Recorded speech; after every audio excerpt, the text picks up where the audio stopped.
Ich bin vielleicht schon ein bisschen eingedeutscht. Beschweren kostet ja nichts. Am liebsten Produkte made in Germany kaufen. Wurde ich plötzlich mit einem energischen Ja oder Nein untergebrochen. War das jetzt heftig gemeint oder ehrlich oder heftig ehrlich oder ehrlich heftig?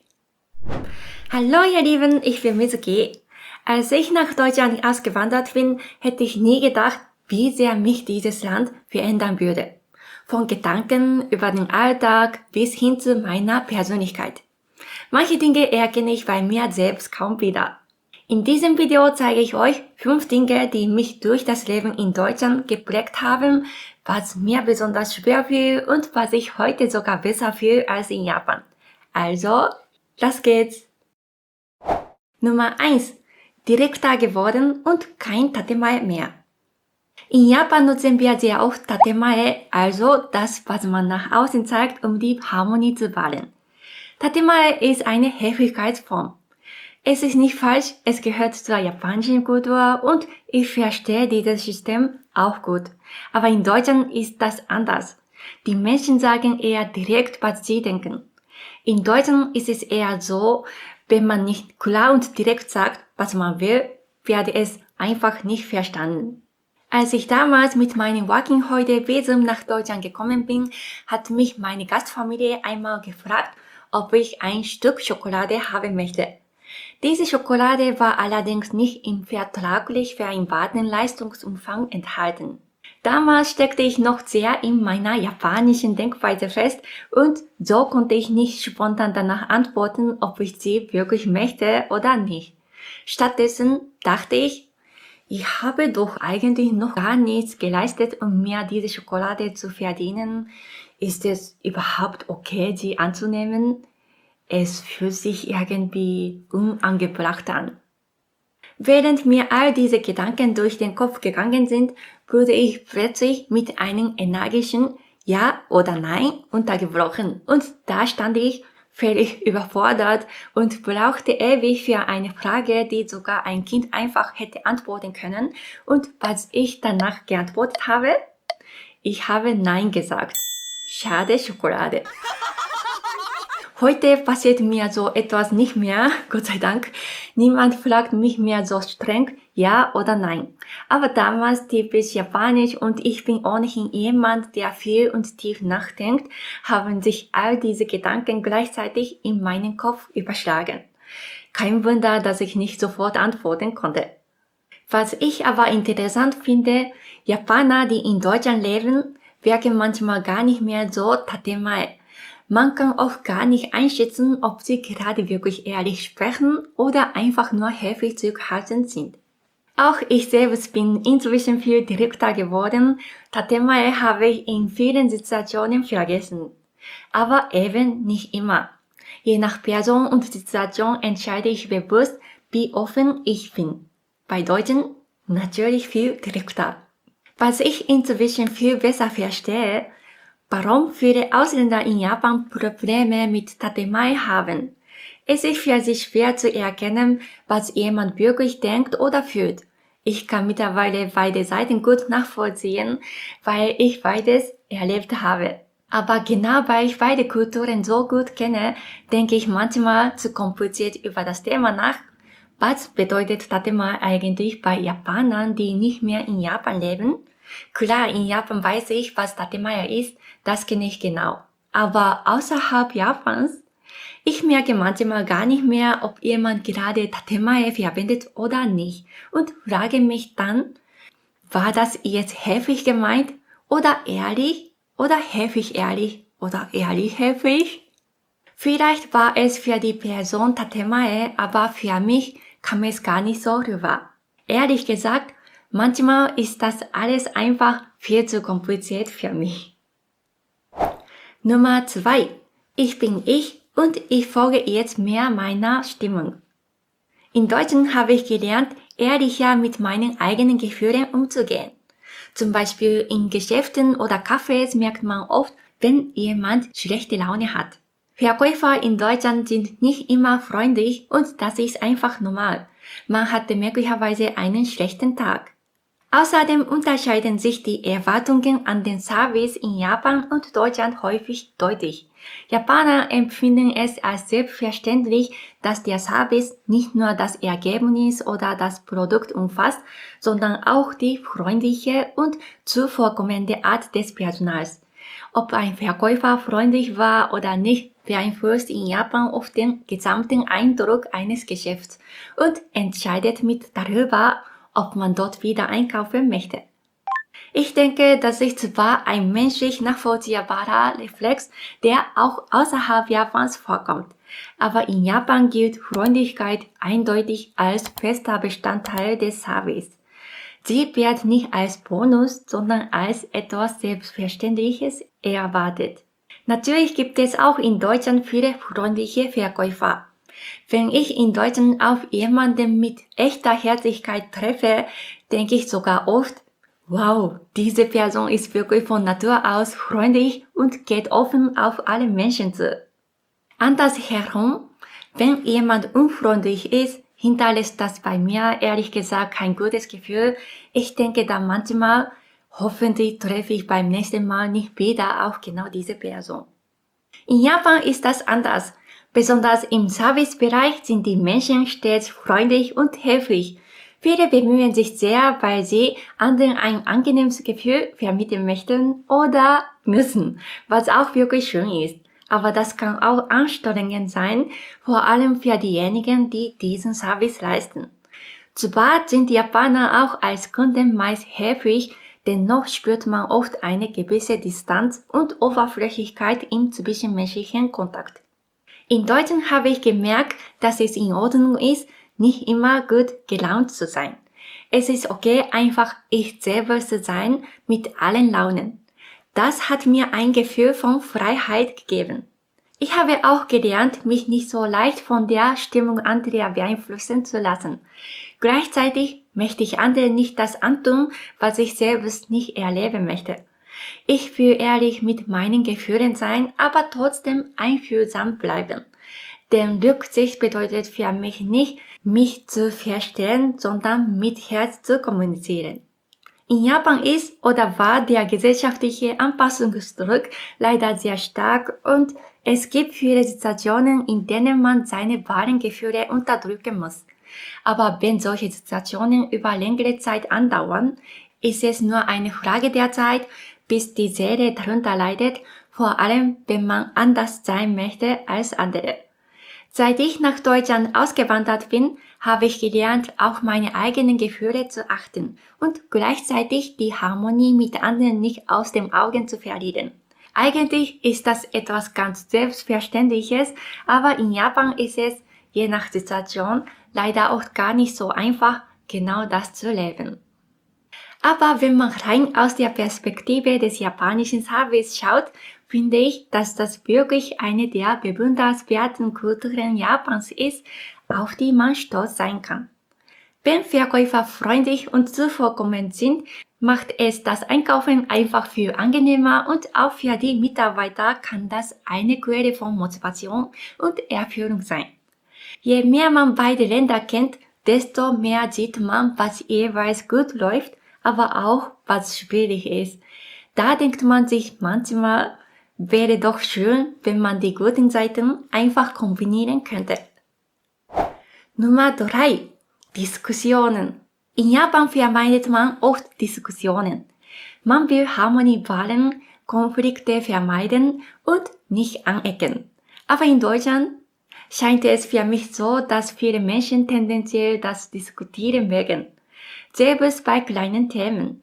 Fernsehshows, Erziehung, Umwelt, egal was, es wird oft offen gesprochen.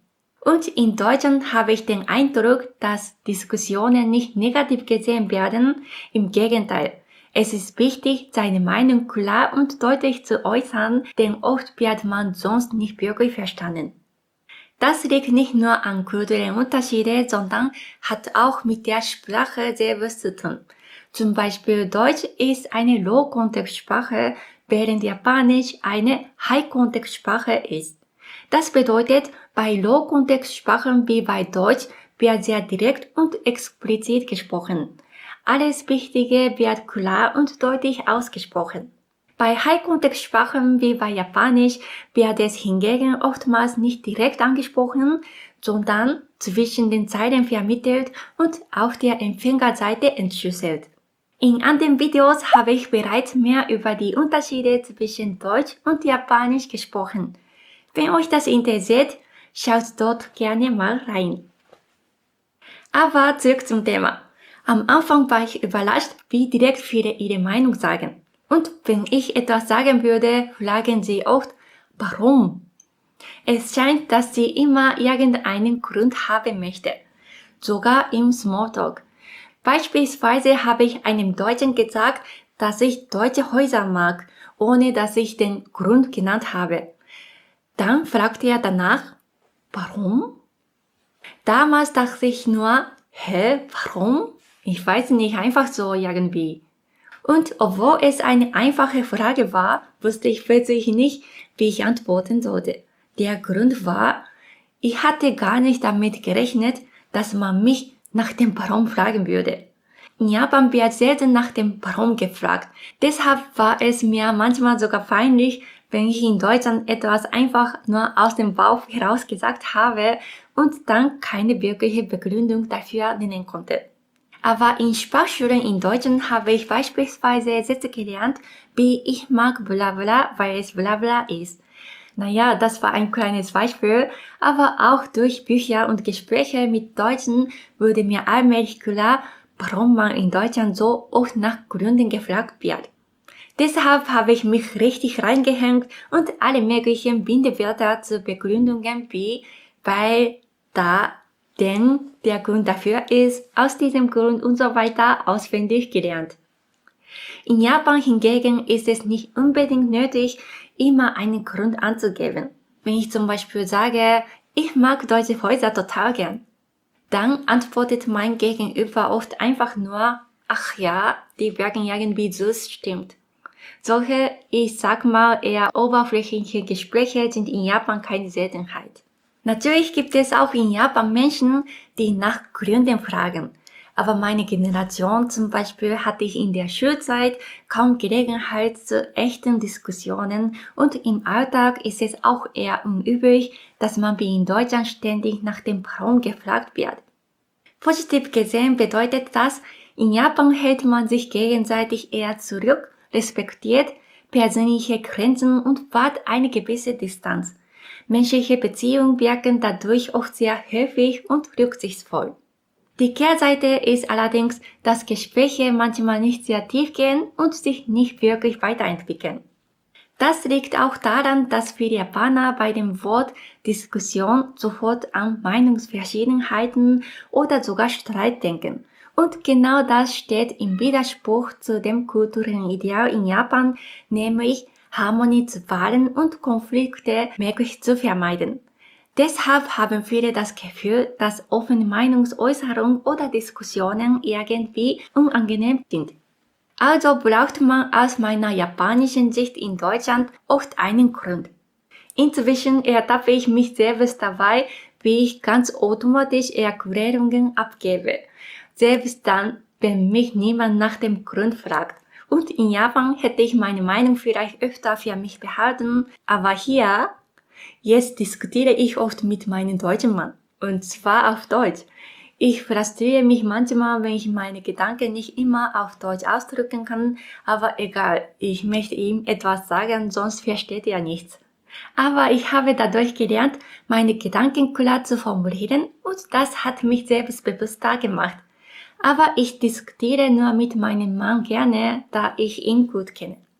Manchmal denke ich, ich bin vielleicht schon ein bisschen eingedeutscht. Früher habe ich meine Meinung eher unterdrückt, heute traue ich mich viel mehr zu sagen, was ich denke. Nummer 4. Toleranter und geduldiger geworden. In Deutschland habe ich eine neue Seite von mir entdeckt.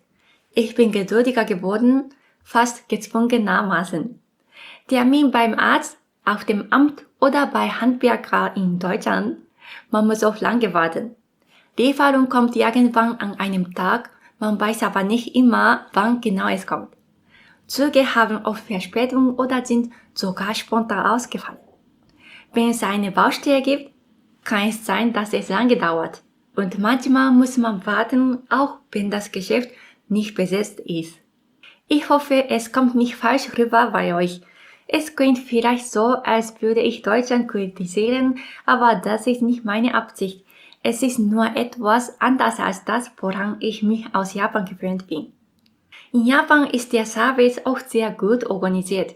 Termine sind in der Regel genau, fast alles läuft pünktlich. Ja, es gibt auch Ausnahmen, aber das ist wirklich toll, wenn es so oftmals genau ist, aber auch manchmal stressig, weil man selbst genauso perfekt funktionieren muss. In Japan hat man oft das Gefühl, dass Fehler grundsätzlich etwas sehr Schlechtes sind.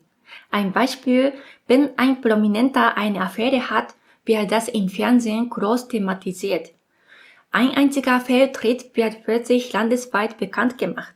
Das ist natürlich nur ein Beispiel, aber insgesamt habe ich den Eindruck, dass es in Japan einen unausgesprochenen gesellschaftlichen Druck gibt, sich keinen einzigen Fehler leisten zu dürfen.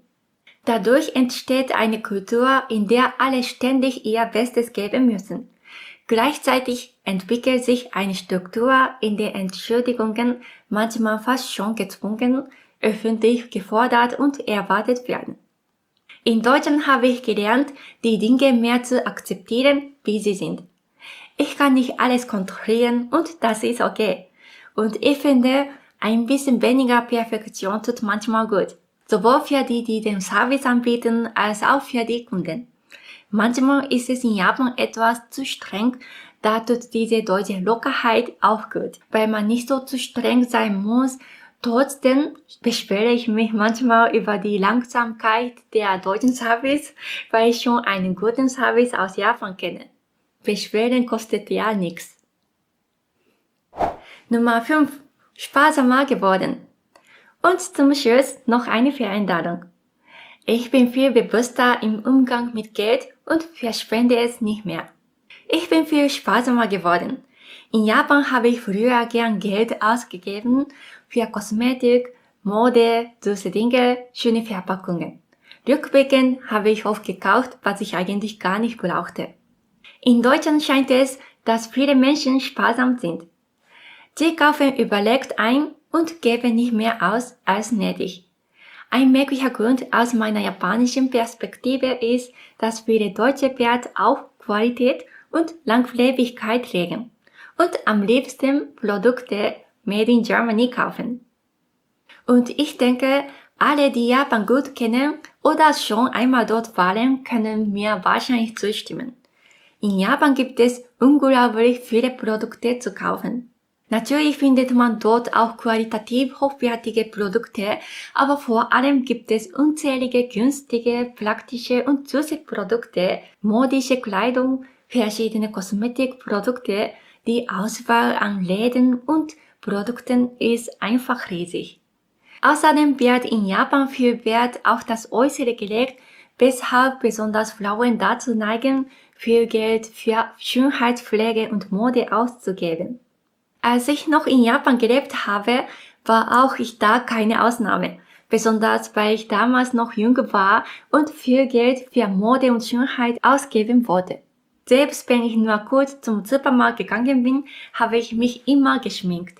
Heute in Deutschland gehe ich oft ganz ohne Make-up einkaufen, manchmal nur mit etwas Pflege, um die Haut auszugleichen. Dadurch sind auch meine Ausgaben für Kosmetik und Kleidung im Vergleich zu früher deutlich zurückgegangen. Ich denke, Schönheit zeigt sich nicht nur im äußeren Entscheidungsbild, natürlich spielt das auch manchmal eine Rolle, aber für mich zählen vor allem innere Werte und ein echtes Lächeln. Seit ich in Deutschland lebe und sowohl zeitlich als auch finanziell etwas mehr Freiraum habe, habe ich das Gefühl, mich mehr mit der Frage zu beschäftigen, was wahre Schönheit und echtes Glück eigentlich bedeuten. Und wenn ich etwas in Deutschland kaufe, dann ist es meistens hochwertig, vielleicht teurer, aber ich benutze es lange und bewusst. Diese Veränderung hat auch mein Verhältnis zu Geld positiv beeinflusst. Ich bin zufriedener mit dem, was ich habe und weniger abhängig vom Konsum. Aber darf ich an dieser Stelle eine kleine Ausnahme machen? Wenn ich nach Japan zurückreise, kaufe ich oft viele süße und schöne Dinge. Der Grund ist ganz einfach. In Japan gibt es so viele Sachen, die man in Deutschland einfach nicht bekommt. Und da ich in Japan geboren und aufgewachsen bin, sind mein Geschmack und mein Sinn für Ästhetik eben immer noch stark von der japanischen Kultur geprägt. Ja, das waren meine 5 persönlichen Veränderungen durch das Leben in Deutschland. Ich hätte nie gedacht, dass mich der Alltag in einem anderen Land so formen kann, aber ich bin dankbar für diese Erfahrungen. Vielleicht bin ich ein bisschen eingedeutscht, aber auf meine ganz eigene Weise. Was denkt ihr? Habt ihr ähnliche Erfahrungen gemacht oder ganz andere? Vielleicht habt ihr ganz gegenteilige Erfahrungen in Japan gemacht. Schreibt es mir gerne in die Kommentare. Wenn euch das Video gefallen hat, lasst gerne ein Like da und abonniert meinen Kanal für mehr Videos rund um die kulturellen Unterschiede zwischen Deutschland und Japan, das Leben als Japanerin in Deutschland oder japanische Kochvideos. Vielen Dank fürs Zuschauen und bis zum nächsten Mal. Dann, ciao! ありがとうございました。